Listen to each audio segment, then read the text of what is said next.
कुछ है, देखना बहुत कुछ है, देखते रहिए, करना बहुत कुछ है, करते रहिए। समाज आज भी बलिदान मांगता है, पर सच तो यह है मेरे भाइयों मेरी बहनों, आज आपसे आपकी जान नहीं बल्कि आपका ईमान मांगता है, आपका ईमान मांगता है। और मेरी बहनों, जब बाबा साहब का भाषण खत्म हुआ तो बाबा साहब सीधा भीड़ को छेड़ते हुए माता रमाबाई के पास पहुंचे और उनका हाथ पकड़कर बोले कि रमा, रमा मुझे माफ करना, रमा मुझे माफ करना। रमा ऐसा नहीं है कि मैं तुझे आभूषणों से नहीं ला सकता, रमा ऐसा नहीं है कि मैं तेरा मान सम्मान नहीं कर सकता, रमा ऐसा नहीं है कि मैं तुझे एक से एक कीमती साड़ी नहीं पहना सकता, लेकिन रमा जितनी जिम्मेदारी मेरी तेरे प्रति है उससे भी कहीं ज्यादा जिम्मेदारी मेरी भारत देश की प्रत्येक महिला के प्रति है, जिसको ठीक से शरीर ढकने के लिए कपड़ा तक नहीं मिलता।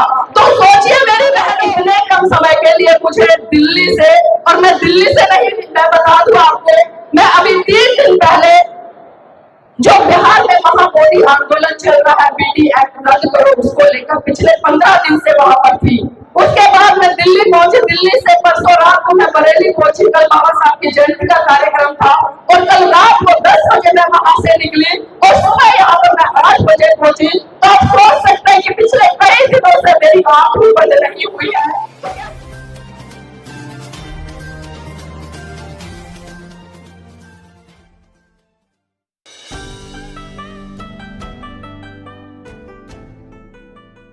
करते हुए समर्थ भारतीय नारी के मुक्तिदाता, बहुजनों के मुक्तिदाता, दुनिया का सूरज, ज्ञान का प्रतीक, संविधान के रचयिता परम पूज्य बाबा साहब को सत सत नमन करते हुए, बहुजनों को भारत में सत्ता के गलियारों तक ले जाने वाले साहब मान्यवर काशीराम जी को नमन करते हुए, इस देश में शिक्षा की अलग जगह कर इस देश में महिलाओं के लिए पहला स्कूल खोलने वाले फूले दंपत्ति राष्ट्रपिता ज्योतिबा फूले और माता सावित्री बाई फूले को नमन करते हुए, अपनी 20 बीघे जमीन को बेचकर सच्ची रामायण का इतिहास रचने वाले ललई सिंह यादव जी को नमन करते हुए, अपनी जूती की नोक से पाखंडवाद को धराशाही करने वाले पेरियार जी को नमन करते हुए, और आज इस राजस्थान की पावन धरती पर आप सभी को मेरा क्रांतिकारी जय भीम, नमो बुद्धाय।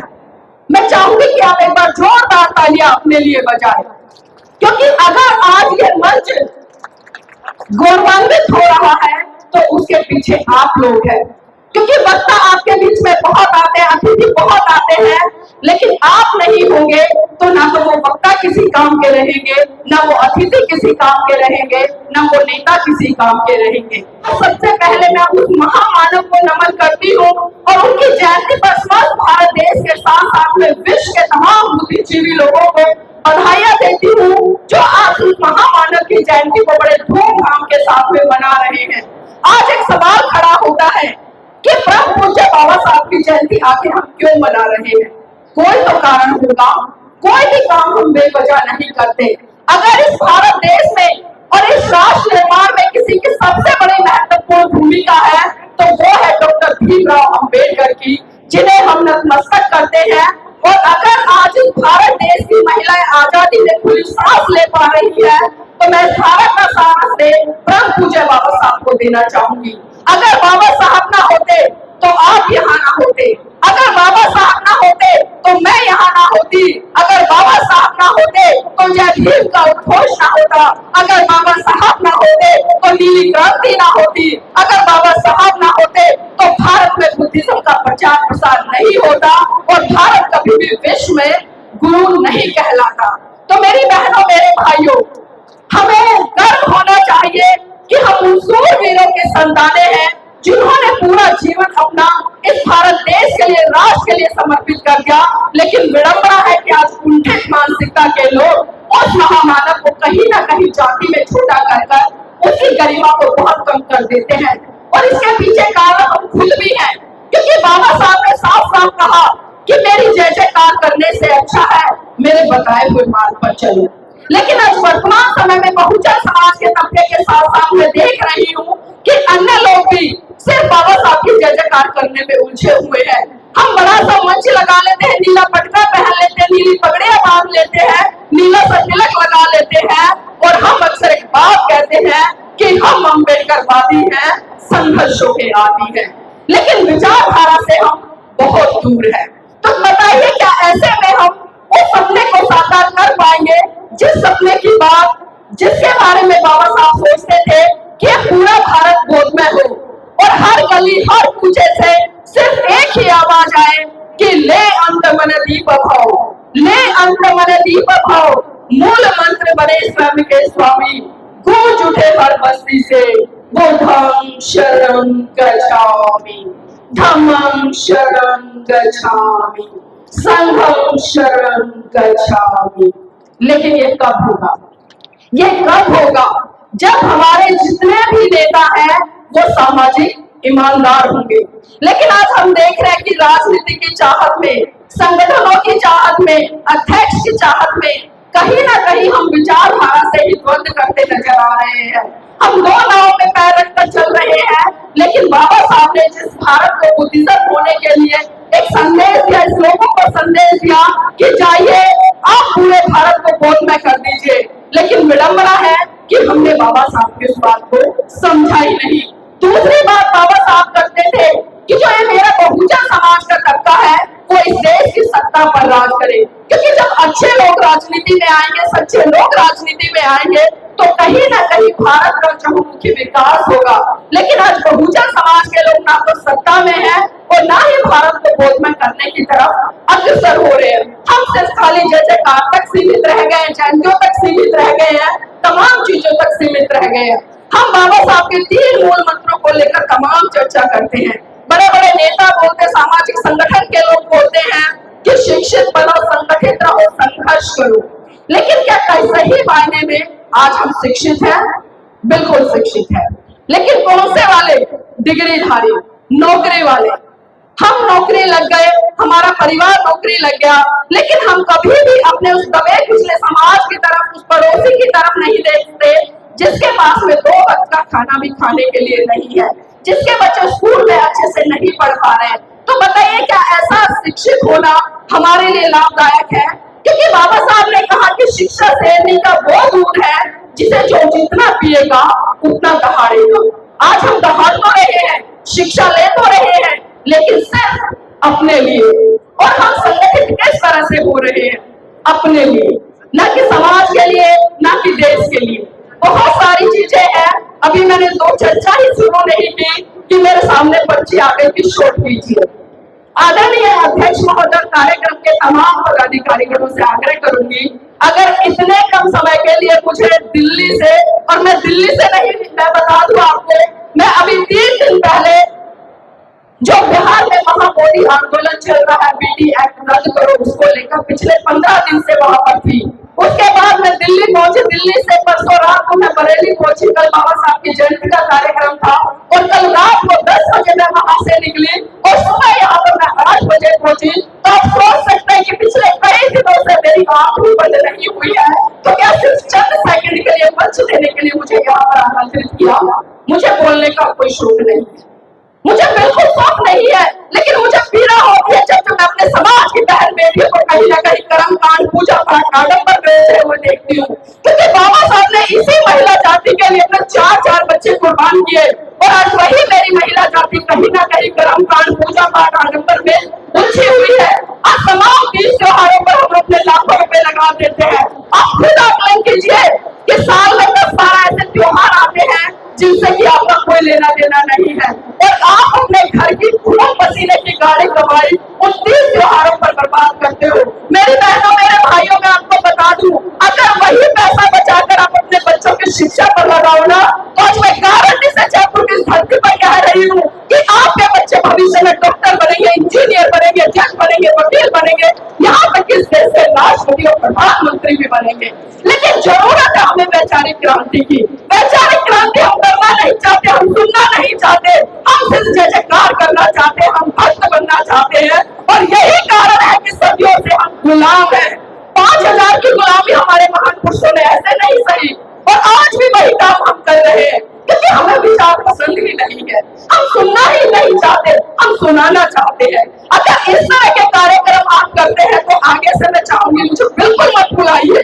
तमाम मंच है भारत देश में मेरे लिए, बहुत सारे काम है मुझे करने के फिर भी मैं कहना चाहूंगी, अगर यहाँ पर मुझे बुलाया है तो मैं सिर्फ और सिर्फ अपनी बहनों के लिए आई हूँ, क्योंकि मुझे पता है मेरे पुरुष साथी तो तमाम कार्यक्रमों में चले जाते हैं, लेकिन ये मेरी बहनें घर के काम काज में उलझ कर कहीं ना कहीं अपनी विचारधारा से बहुत दूर होती जा रही है।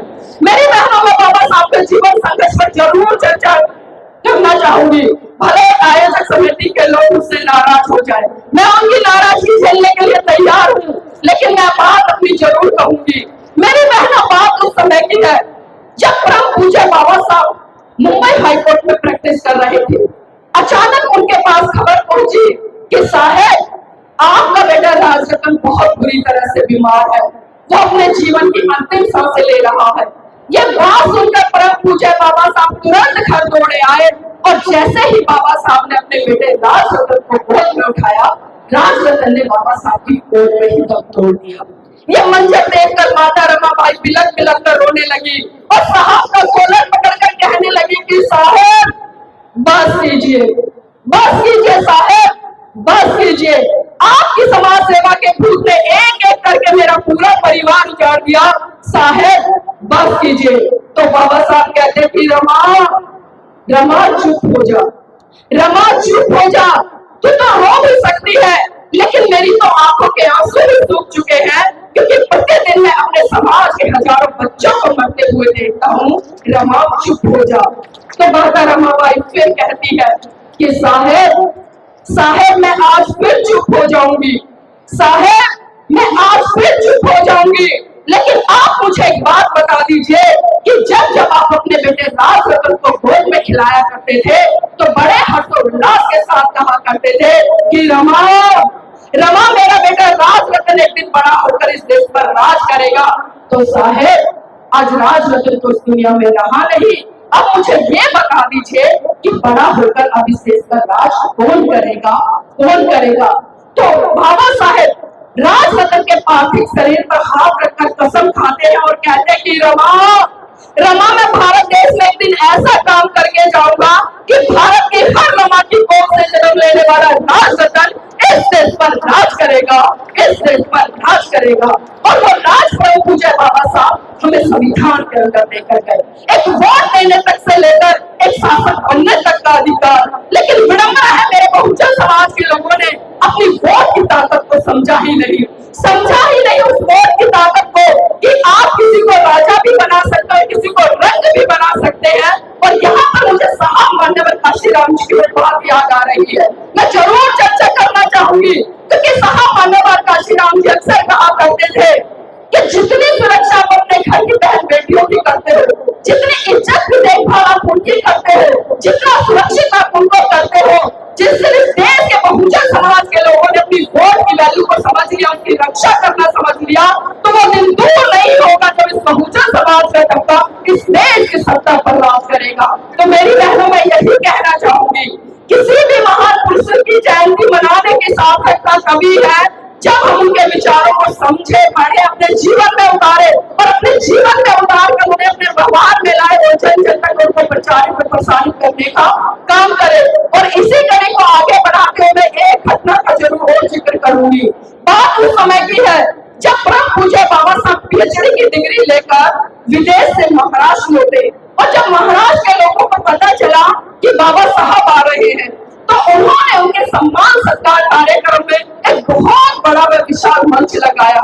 और जब ये बात उड़ते उड़ते माता रमाबाई के पास में पहुंची कि मेरे साहब आ रहे हैं, उनका सम्मान सत्कार होगा, लोगों की भीड़ होगी, तो क्यों ना मैं भी उस कार्यक्रम का हिस्सा बनूं और उस पल को, उस क्षण को महसूस करूं कि जब मेरे जीवन साथी का सम्मान सत्कार कार्यक्रम हो रहा हो और लाखों की भीड़ हो। तो मेरी बहनों, मेरे भाई, आपको जानकर आश्चर्य होगा कि माता रमाबाई के पास में एक भी ऐसी साड़ी नहीं थी जिसको पहनकर वो बाबा साहब के सम्मान सत्कार कार्यक्रम में जा सके। माता रमाबाई ने पूरा घर खंगाला, कई रंग खंगाले, लेकिन एक भी साड़ी उन्हें साफ सुथरी नहीं मिली, सभी साड़ी फटी हुई थी। तभी उन्हें याद आया कि एक बार साहू जी महाराज ने सम्मान स्वरूप बाबा साहब को एक पगड़ी भेंट की थी। माता रमाबाई ने वो पगड़ी ट्रंक में से निकाली और अपनी फटी हुई साड़ी पर लपेट कर बाबा साहब के सम्मान सत्कार कार्यक्रम में पहुंच गई। अब मेरा एक सवाल है आप सबसे, जब किसी सत्कार कार्यक्रम हो रहा हो तो उस महिला को कहाँ होना चाहिए? बताइए कहाँ होना चाहिए? मंच पर होना चाहिए। अगर मंच पर भी नहीं है तो कम से कम मंच के सामने जो कुर्सियां बिछी है पहली पंक्ति में होना चाहिए। पहली पंक्ति में भी नहीं है तो कम से कम दूसरी में होना चाहिए। दूसरी में भी नहीं है तो कम से कम तीसरी में तो होना चाहिए। लेकिन मेरी बहनों, आपको जानकर आश्चर्य होगा कि माता रमाबाई ना तो मंच पर थी और ना ही मंच के सामने जो पंक्तियां बिछी हुई थी, कुर्सियां थी, पहले में नहीं थी, दूसरी में नहीं थी, तीसरी में नहीं थी। यहाँ तक कि जो लाखों की भीड़ खड़ी थी, दूर दूर तक माता रमाबाई दिखाई नहीं दे रही थी। बाबा साहब भी टकटकी लगाकर आंख भरी नजरों से भीड़ में तलाश रहे थे कि कहीं तो मुझे मेरी रामू दिखाई दे, कहीं तो मेरी रामू दिखाई दे। लेकिन दूर दूर तक माता रमाबाई कहीं नजर नहीं आ रही थी। जैसे जैसे बाबा साहब का भाषण अंतिम दौर में गया तो अचानक से बाबा साहब की नजर भीड़ के पीछे एक पेड़ था, उस पेड़ के पीछे एक महिला चुपके से निहार रही थी, वहां पड़ी। बाबा साहब बिना कुछ कहे समझ गए कि भीड़ के पीछे जो पेड़ है, उस पेड़ के पीछे जो महिला है जो चुपके से निहार रही है, वो कोई और नहीं बल्कि वो मेरी रामू है। और वो ये भी समझ गए कि वो इतनी बड़ी भीड़ में मंच पर क्यों नहीं आई। और मेरी बहनों, जब बाबा साहब का भाषण खत्म हुआ तो बाबा साहब सीधा भीड़ को चीरते हुए माता रमाबाई के पास पहुंचे और उनका हाथ पकड़कर बोले कि रमा, रमा मुझे माफ करना, रमा मुझे माफ करना। रमा, ऐसा नहीं है कि मैं तुझे आभूषणों से नहीं ला सकता।